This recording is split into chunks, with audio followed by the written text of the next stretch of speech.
চিনেমাখন মই ভাবোঁ যে জুবিনদাৰ আগৰ সকলোবিলাক চিনেমাতকৈ এখন চিনেমা বেছি ভাল।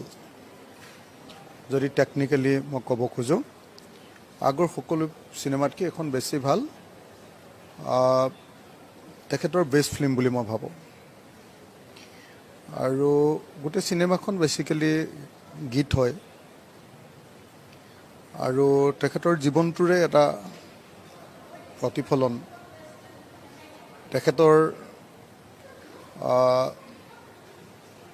যিটো আৰ্টৰ যিটো মতাদৰ্শ, ইডিঅ'লজি, সেই ইডিঅ'লজিটোৰে প্ৰকাশ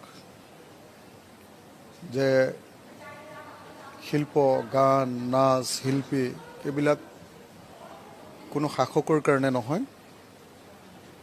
সদায় শিল্পী মানুহৰ মাজত থাকে আৰু মানুহৰ মাজত থকা শিল্পীবিলাকৰ চকুৰে নেদেখিলেও তেওঁ শিল্প সৃষ্টিৰ জৰিয়তে, শিল্পৰ জৰিয়তে সেই দৃষ্টিৰে, সেই চকুৰে পৃথিৱীখন পূৰা বুজি পায়।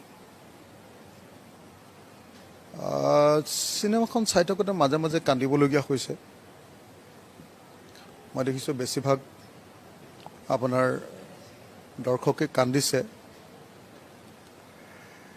আৰু স্বাভাৱিকতে চাগে চিনেমাখনৰ সামৰণিটো বেলেগ আছিলে, কিন্তু মোৰ এনেকুৱা ধাৰণা হৈছে যে চিনেমাখন চাগে অলপ সামৰণিটো বদলাই দিবলগীয়া হৈছে। কাৰণ আগতে গম পাইছিলোঁ যে সাগৰত তেখেত বিলীন হৈ গৈছে, কিন্তু এতিয়া সাগৰ তেওঁৰ কাৰণে এখন বহল পৃথিৱীত পৰিণত হৈছে আৰু আগুৱাই যোৱাৰ কথা কৈছে, আৰু বহু দূৰ আগুৱাই যোৱাৰ কথা কৈছে।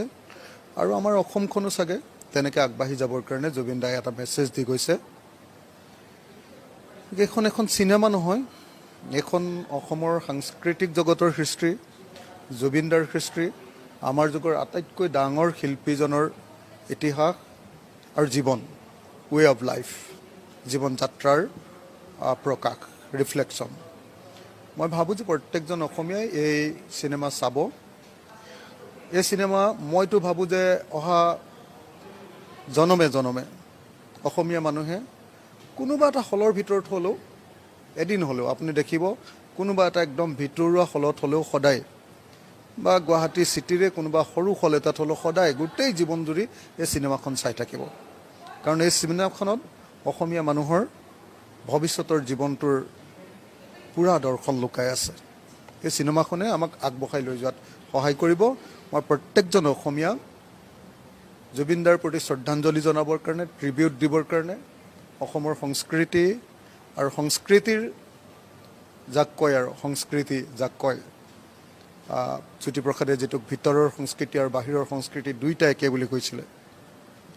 এজন অন্ধ মানুহ হোৱাৰ পাছতো তেওঁ সকলো দেখে। সেই সংস্কৃতিক নিশ্চয় অসমীয়া মানুহে আধাৰ কৰি ভৱিষ্যতে আগবাঢ়ি যাব। মই জুবিন দাৰ প্ৰতি শ্ৰদ্ধাঞ্জলি জনোৱাই নহয়, এই চিনেমাখন চোৱাৰ পাছত অধিক জুবিন দাৰ প্ৰতি, জুবিন দাৰ আদৰ্শৰ প্ৰতি, জুবিন দাৰ মানুহজনৰ প্ৰতি, জুবিন দাৰ জীৱন যাত্ৰাৰ প্ৰতি অধিক পৰিমাণে মই দায়বদ্ধ হৈছোঁ। ভাল লাগিছে যে জুবিন দা অসমৰ প্ৰথমজন ৰকষ্টাৰ, আৰু ৰক আৰু পপ এই দুয়োটাই পৃথিৱীত এণ্টি এষ্টাব্লিছমেণ্ট। তেওঁলোকে এই সমাজখনক, এই সমাজ ব্যৱস্থাক চেলেঞ্জ কৰে, প্ৰত্যাহ্বান জনায়। আৰু জুবিন দাৰ প্ৰত্যেকটো কামেই তেনেকুৱা এটা প্ৰত্যাহ্বান, আৰু এই চিনেমাখনো তাৰ বেলেগ নহয়। গতিকে জুবিন দাৰ গোটেই জীৱনৰ এটা অংশ এই চিনেমাখন। আৰু সেইকাৰণে মই ভাবোঁ যে প্ৰতিবাদৰ শিল্প হিচাপে, প্ৰতিবাদৰ চিনেমা হিচাপে পপ আৰু ৰকে দেখুৱাই দিয়া ব্যৱস্থাটো পৰিৱৰ্তনৰ বিৰুদ্ধে ভ্ৰুকুটি, ব্যৱস্থাটো পৰিৱৰ্তনৰ কাৰণে ভ্ৰুকুটি, ব্যৱস্থাটোক চেলেঞ্জ কৰাৰ যিটো সেইটো এই চিনেমাখনে আকৌ এবাৰ আমাক দেখুৱাই দিলে। আশা কৰোঁ অসমৰ প্ৰত্যেকজন অসমীয়াই এতিয়াই নহয়, বৰ্তমান নহয়, ভৱিষ্যতেও আমাৰ ল'ৰাবিলাকে, আমাৰ ল'ৰা ছোৱালী, আমাৰ নাতি নাতিনী সকলোৱে এই চিনেমাখন সকলোৱে চাব আৰু অসমীয়া জাতিৰ ভৱিষ্যত সম্পৰ্কে এই চিনেমাখন চাই উপলব্ধি কৰিব পাৰিব।